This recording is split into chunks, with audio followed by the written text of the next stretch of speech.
नागपुर हिंसा को लेकर मुख्यमंत्री देवेंद्र फडणवीस का बड़ा बयान। विधानसभा में बोले, जिन्होंने दंगा किया उन्हें कब्र से भी बाहर निकालकर सजा देंगे। फडणवीस बोले, कुछ लोगों ने जानबूझकर ये सब किया। चादर पर न कोई आयत लिखी गई, ना ही जलाई गई थी। जो चादर जली उसमें कोई आयत नहीं थी। नागपुर हिंसा का मास्टरमाइंड फहीम शमीम खान गिरफ्तार। फहीम पर हिंसा के लिए भीड़ इकट्ठा करने का आरोप है। दंगा भड़काने के मकसद से फहीम ने थाने के बाहर जुटाई थी भीड़। हिंसा के लिए सैकड़ों लोगों को बुलाया था। नागपुर पुलिस के खिलाफ नारेबाजी भी कराई थी। माइनॉरिटी डेमोक्रेटिक पार्टी का नागपुर अध्यक्ष है फहीम शमीम खान। 2024 में नितिन गडकरी के खिलाफ नागपुर से लड़ा था लोकसभा का चुनाव। नागपुर हिंसा मामले में आरोपियों की धरपकड़ जारी। अब तक 57 दंगाई अरेस्ट। गिरफ्तार आरोपियों में 7 नाबालिग। नागपुर हिंसा में बजरंग दल के 8 कार्यकर्ताओं का थाने में सरेंडर। हिंसा वाले दिन धार्मिक भावनाओं को ठेस पहुंचाने के मामले में 9 लोगों के खिलाफ दर्ज हुई एफआईआर। नागपुर हिंसा मामले में दर्ज एफआईआर में बड़ा खुलासा। भीड़ के हाथ में थे कुल्हाड़ी जैसे घातक हथियार। उग्र भीड़ ने पुलिस के ऊपर पेट्रोल बम भी फेंका था। नागपुर दंगे पर पुलिस की बड़ी बैठक। सबसे पहले महिला पुलिस से छेड़छाड़ करने वालों की तलाश। इंडिया टीवी के पास नागपुर दंगे की एफआईआर की कॉपी। एफआईआर में 51 नामजद आरोपियों के नाम। एक ही समुदाय के हैं सभी आरोपी। नागपुर में दंगाइयों पर पुलिस का ताबड़तोड़ एक्शन। महाराष्ट्र एटीएस भी कर रही है नागपुर दंगे की जांच। दंगा स्पॉट्स पर फॉरेंसिक जांच से जुटाए गए सबूत। नागपुर हिंसा में घायल डीसीपी अर्चित चांडक ने इंडिया टीवी को दंगों का आंखों देखा हाल बताया। बोले, दंगाइयों ने जबरदस्त पत्थरबाजी की थी। नागपुर में दंगाइयों द्वारा किए गए नुकसान का पंचनामा। जिलाधिकारी ने आदेश पर प्रशासन कर रहा है पंचनामा। नागपुर हिंसा को लेकर आदित्य ठाकरे का फडणवीस सरकार पर हमला। बोले, दुख की बात यह है कानून व्यवस्था पुलिस के हाथ में नहीं है। मुख्यमंत्री के पास का गृह विभाग पूरी तरह विफल रहा। आदित्य ठाकरे बोले, औरंगजेब पर आरएसएस की कही बात का स्वागत। बीजेपी के नेताओं को ये बात बता और समझा दें आरएसएस। औरंगजेब के नाम पर खबरों को छुपाने की कोशिश कर रही बीजेपी। नागपुर हिंसा पर बोले मुंबई बीजेपी विधायक संजय उपाध्याय। कहा, जिस तरह कश्मीर में पत्थर फेंकने वालों को ठोका गया उसी तरह नागपुर में भी ठोकना चाहिए। नागपुर घटना पर पूर्णिया से निर्दलीय सांसद पप्पू यादव ने बजरंग दल और विश्व हिंदू परिषद को कहा दंगाई। कहा, ऐसे लोगों की जगह जेल या शमशान में होनी चाहिए। वीएचपी और बजरंग दल पदाधिकारियों के खिलाफ एफआईआर दर्ज होने पर बोले आरजेडी सांसद मनोज कुमार झा, देश में कोई भी दंगा हो उसकी पड़ताल होगी तो यही लोग नजर आएंगे। नागपुर घटना में बजरंग दल और वीएचपी पर एफआईआर दर्ज होने पर सपा सांसद राम गोपाल यादव बोले, अगर ऐसा हुआ तो सरकार निष्पक्ष काम कर रही। जेडीयू नेता केसी त्यागी का बड़ा बयान। औरंगजेब एक आक्रामक हमलावर था, लेकिन भारतीयता में किसी कब्र या मुर्दे से छेड़छाड़ की परंपरा नहीं। मोदी सरकार की कैबिनेट मीटिंग में बड़ा फैसला। राष्ट्रीय गोकुल मिशन के तहत दूध का उत्पादन बढ़ाने के लिए 3400 करोड़ रुपए की मंजूरी। देश में डेयरी डेवलपमेंट के लिए 2790 करोड़ रुपए की मंजूरी। असम में ब्राउनफील्ड अमोनिया यूरिया कॉम्प्लेक्स के निर्माण के लिए 10,601 करोड़ रुपए का अप्रूवल। चंडीगढ़ में किसान नेताओं और सरकार की बैठक। मीटिंग के बाद कृषि मंत्री शिवराज सिंह चौहान बोले, बहुत सकारात्मक चर्चा हुई। अगली बैठक 4 मई की होगी। पंजाब के मंत्री हरपाल सिंह चीमा भी बैठक में शामिल। बाहर आकर बोले, बहुत अच्छे माहौल में बातचीत हुई। एमएसपी पर कानूनी गारंटी चाहने वाले सभी हितधारकों से बात होगी। राज्यसभा में गृह राज्य मंत्री नित्यानंद राय का बयान। मोदी सरकार की आतंकवाद के प्रति जीरो टॉलरेंस की नीति। सरकार आतंकवाद को खत्म करने के लिए कदम उठा रही है। गृह राज्य मंत्री ने कहा, आतंकवादी गतिविधियों में 71% की कमी आई। पहले आतंकवादियों का महिमा मंडन होता था, लेकिन अब आतंकवादी या तो जेल जाएंगे या जहन्नुम। गजा के हालात पर भारत ने जताई चिंता। गजा के लोगों के लिए मानवीय मदद की अपील। सभी बंधकों की रिहाई को महत्वपूर्ण बताया। संभल के पास सांसद जियाउर रहमान बर्ग की मुश्किलें बढ़ी। बगैर नक्शा पास कराए मकान बनाने के मामले में आरोप तय। सांसद बर्ग के घर पर चल सकता है बुलडोजर। एसडीएम के नोटिस पर कोर्ट में डॉक्यूमेंट्स पेश नहीं कर पाए सपा सांसद। लैंड फॉर जॉब मामले में लालू यादव से पूछताछ खत्म। पट्टा दफ्तर में ईडी अफसरों ने करीब 4 घंटे तक किए सवाल जवाब। ईडी दफ्तर के बाहर आरजेडी कार्यकर्ताओं ने नारेबाजी की। ईडी की गाड़ी को भी घेरा। लालू परिवार से ईडी की पूछताछ को लेकर तेजस्वी यादव का बीजेपी पर अटैक। कहा, बीजेपी की जो भी A to Z टीम है वो बिहार में लग गई है। तेजस्वी बोले, राजनीतिक प्रतिशोध की वजह से कराया जा रहा मुकदमा। वो जितना तंग करेंगे हम उतना ही मजबूत होंगे। आरजेडी नेता तेजस्वी यादव का सीएम नीतीश पर निशाना। कहा, बिहार को पैर पकड़वा मुख्यमंत्री नहीं चाहिए, बल्कि निडर और विजन वाला मुख्यमंत्री चाहिए। बीजेपी नेता और केंद्रीय मंत्री गिरिराज सिंह का बड़ा बयान। बोले, बिहार को भ्रष्टाचारी परिवार का कोई मुख्यमंत्री नहीं चाहिए। बिहार को नीतीश कुमार जैसा स्वच्छ मुख्यमंत्री चाहिए।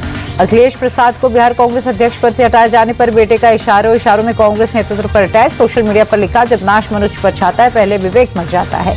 दिल्ली एमसीडी हाउस में बीजेपी और आप पार्षदों का एक दूसरे के खिलाफ प्रदर्शन। कांग्रेस के पार्षदों ने भी संविधान बचाओ के पोस्टर लहराए। नई मुश्किल में दिल्ली के पूर्व मंत्री और सीनियर आप नेता Satyendra Jain. Anti corruption bureau ने दर्ज की एक और एफआईआर। 7 करोड़ रुपए की रिश्वत लेने के मामले में सत्येंद्र जैन पर एफआईआर। सीसीटीवी प्रोजेक्ट में कथित धांधली में 16 करोड़ का जुर्माना माफ करने के लिए रिश्वत लेने का आरोप है। आप सांसद संजय सिंह बोले, सत्येंद्र जैन पर लगे आरोप बेबुनियाद और झूठे। हमेशा आम आदमी पार्टी को परेशान करने में लगी रहती है केंद्र सरकार। दिल्ली बीजेपी अध्यक्ष वीरेंद्र सचदेवा बोले, केजरीवाल और सत्येंद्र जैन घोटालों के मास्टरमाइंड। 2023 में ही एसीबी की जांच में दोषी पाए गए थे सत्येंद्र जैन। प्रयागराज महाकुंभ को लेकर अखिलेश यादव का केंद्र सरकार से सवाल पूछा। भारत सरकार ने महाकुंभ के आयोजन में कितना बजट दिया, वो यूपी सरकार भी बताए क्या बजट मिला। अखिलेश बोले, महाकुंभ में करीब 1000 श्रद्धालु लापता। बीजेपी लापता लोगों की जानकारी दे और उनके परिवारों की मदद करे। अखिलेश यादव पर केशव मौर्य का पलटवार। बोले, समाजवादी पार्टी तुष्टीकरण की घटिया राजनीति करती है। तुष्टीकरण के लिए ये लोग महाकुंभ पर सवाल उठाते हैं। केशव मौर्य बोले, अखिलेश छत्रपति शिवाजी महाराज के सम्मान की बात करते, फिर अबू आजमी अब तक समाजवादी पार्टी में क्यों हैं। रूस यूक्रेन पर भारत की कूटनीतिक रूप से शशि थरूर की सहमति पर बोली बीजेपी। उम्मीद है राहुल गांधी उनके खिलाफ कार्रवाई नहीं करेंगे। परिसीमन के मुद्दे पर डीएमके का विरोध जारी। संसद भवन परिसर में कनिमोझी समेत डीएमके सांसदों ने किया प्रदर्शन। आप सांसद और पूर्व क्रिकेटर हरभजन सिंह ने पार्टी लाइन हटकर अलग बयान दिया। कहा, नशा बेचने वालों के घर को गिरा देने के पक्ष में नहीं हूं मैं, किसी का घर तोड़ना अच्छा विकल्प नहीं। हरभजन के बयान पर आप नेता सोमनाथ भारती बोले, वो पॉलिटिकल व्यक्ति नहीं, मेरी सलाह है कि पार्टी नेतृत्व के पास जाएं, चीजों को समझें। यूपी सरकार के मंत्री संजय निषाद का विवादित बयान। कहा, हम यहाँ ऐसे नहीं पहुंचे, 7 दरोगाओं के हाथ पैर तुड़वाकर गड्ढे में फेंकवाया है। छत्तीसगढ़ मंत्रिमंडल का होगा विस्तार। दिल्ली से लौटे सीएम विष्णुदेव साय ने दी जानकारी। कहा, नगर निगम बोर्ड में भी की जाएगी नियुक्तियां। सीएम विष्णुदेव साय बोले, 30 मार्च को प्रधानमंत्री छत्तीसगढ़ आएंगे, विकास कार्यों का लोकार्पण करेंगे। वक्फ बिल पर मुस्लिम पर्सनल लॉ बोर्ड के विरोध पर बोले कांग्रेस नेता हरीश रावत। कहा, सरकार को उनके विरोध को गंभीरता से लेना चाहिए। रेप केस में कांग्रेस सांसद राकेश राठौर सीतापुर जेल से जमानत पर रिहा। कहा, अगर मैंने गलत किया तो खुद के लिए कड़ी सजा की मांग करता हूं। पश्चिम बंगाल की सीएम ममता बनर्जी का केंद्र पर निशाना। कहा, केंद्र सब टैक्स ले जाता है, हमें हमारा हिस्सा नहीं मिलता। ममता ने कहा, बैंक के लोन भरने में अगर देरी हो जाए तो ब्याज बढ़ जाता है। गुजरात के हीरे पर नो टैक्स, हमारे जीरे पर भी टैक्स है। ममता बनर्जी का नाम लिए बिना बीजेपी पर अटैक। कहा, वो जिस धर्म की बात कर रहे हैं वो आयातित धर्म है, हम रामकृष्ण देव और विवेकानंद के धर्म को मानते हैं। पश्चिम बंगाल विधानसभा के बाहर बीजेपी विधायकों का विरोध प्रदर्शन। विधानसभा अध्यक्ष विमान बनर्जी के खिलाफ जमकर नारेबाजी। टीएमसी कार्यकर्ताओं ने पश्चिम बंगाल के नेता प्रतिपक्ष और बीजेपी विधायक शुभेंदु अधिकारी का विरोध किया। काले झंडे दिखाकर वापस जाओ के नारे लगाए। भारत दौरे पर माइक्रोसॉफ्ट के पूर्व सीईओ बिल गेट्स, केंद्रीय मंत्री जेपी नड्डा से की मुलाकात। उत्तराखंड में अवैध मदरसों पर एक्शन। अब तक 100 से ज्यादा मदरसे सील। देहरादून जिले में 43 से ज्यादा अवैध मदरसों पर कार्रवाई। सितारगंज में 17 अवैध मदरसे और काशीपुर में 12 मदरसों को सील किया गया। उत्तराखंड में इस वक्त 467 मदरसे रजिस्टर्ड हैं।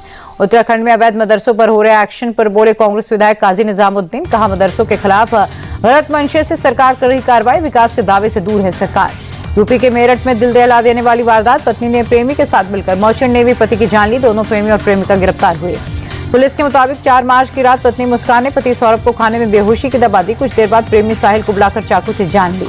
हत्या के बाद प्रेमी और प्रेमिका ने मिलकर शव के 15 टुकड़े किए। बदबू से बचने के लिए ड्रम में शव के टुकड़ों को डालकर सीमेंट से जमा दिया। बिहार के बांका में सरकारी जमीन पर अतिक्रमण हटाने गए सीओ पर ईंट पत्थरों से हमला। 3 आरोपियों को हिरासत में लिया गया। अतिक्रमणकारियों ने सरकारी वाहन को किया क्षतिग्रस्त। अधिकारियों ने भागकर बचाई अपनी जान।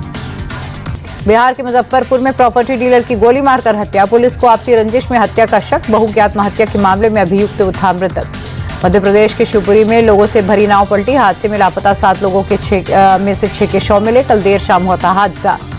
यूपी के कौशाम्बी में जमीन विवाद में महिला को लगी गोली। घायल महिला को प्रयागराज किया गया रेफर। इलाके में गंगा कछार की जमीन को लेकर 2 गुटों में तनाव है। जम्मू में 10 जगहों पर एनआईए ने मारा छापा। घुसपैठ से जुड़े मामलों की जांच के क्रम में रेड। कानपुर के विकास नगर में दिल दहला देने वाली घटना। पालतू जर्मन शेफर्ड ने अपनी बुजुर्ग मालकिन को नोच नोच कर मार डाला। भारतीय मूल के अंतरिक्ष यात्री सुनीता विलियम्स की धरती पर वापसी। सुबह करीब 3:27 पर फ्लोरिडा के तट पर लैंड हुआ ड्रैगन स्पेसक्राफ्ट। करीब 1 घंटे तक समुद्र में तैरता रहा कैप्सूल के अंदर रहे सुनीता समेत 4 एस्ट्रोनॉट रेस्क्यू करने के लिए पहले से समुद्र में कर्मी बोट पर सवार थे। सुनीता और दूसरे एस्ट्रोनॉट को समुद्र में तैरते कैप्सूल से करीब 1 घंटे बाद रिकवरी पोत मेगन पर चढ़ाया गया। बोट से रस्सी के सहारे कैप्सूल को बाहर निकाला गया। सुनीता विलियम्स की वापसी पर पैतृक गांव झुलासन में जश्न। सीपी गुज्जर हाई स्कूल के छात्रों ने गरबा खेलकर मनाई खुशियां। पीएम मोदी ने सुनीता विलियम्स के साथ की पुरानी तस्वीर ट्वीट और लिखा, उनका अटूट दृढ़ संकल्प हमेशा लोगों को प्रेरित करेगा। इसरो ने भी सुनीता विलियम्स का स्वागत किया। लिखा, आपकी दृढ़ता और समर्पण दुनिया भर के अंतरिक्ष उत्साही लोगों को प्रेरित करता रहेगा। राजस्थान में रंग पंचमी की धूम। उदयपुर के जगदीश मंदिर में भक्तों ने मनाया रंगों का त्योहार। इंदौर में रंग पंचमी की धूम। भगवान कृष्ण और राधा को गुलाल अर्पित करने की मान्यता है। होली के 5वें दिन मनाया जाता है रंग पंचमी। इंदौर में रंग पंचमी के जश्न के बीच मानवता की मिसाल, रास्ते में आए एम्बुलेंस को लोगों ने दिया रास्ता। इंदौर में नजरबट्टू सम्मेलन का आयोजन, मंत्री कैलाश विजयवर्गीय हुए शामिल, बाबा फलाहारी की पहनी पोशाक। भोपाल में इंदौर की गेर की तर्ज पर मनाई गई रंग पंचमी, कड़ी सुरक्षा के बीच लोगों ने मनाई खुशियां। तेजी के साथ बंद हुआ शेयर बाजार, सेंसेक्स 147 अंक चढ़ा, 75,449 पर बंद, निफ्टी भी 73 अंक उछला। अमेरिकी डॉलर के मुकाबले 12 पैसे मजबूत हुआ रुपया, 86 रुपये 44 पैसे पर हुआ बंद। मिल्क प्रोडक्शन बढ़ाने पर सरकार का फोकस, डेयरी डेवलपमेंट के लिए 2,790 करोड़ की राशि स्वीकार, मोदी कैबिनेट की बैठक में हुआ फैसला।